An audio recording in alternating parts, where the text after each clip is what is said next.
سلام به چیزهای کیکی یا واقعی خوش اومدید و بریم. این من بهشون میگم تیک تاک ولی یوتیوب هم بهشون میگم تیک تاک. این چیه؟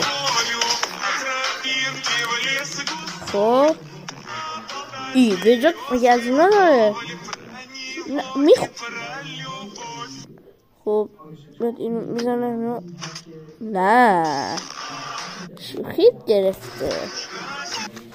خب اوکی بریم تستش میکنیم ببینیم واقعیه یا نه.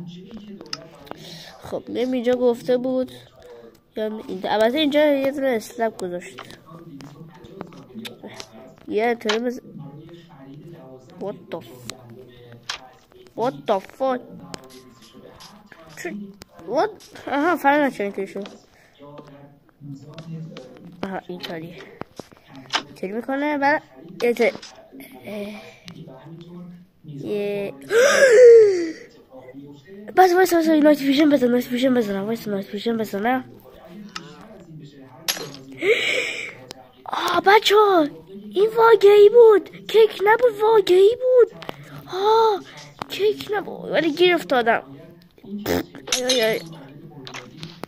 کیک بود ولی نمیخواد کیک رو بخورم چون کیک نبود واقعی بود.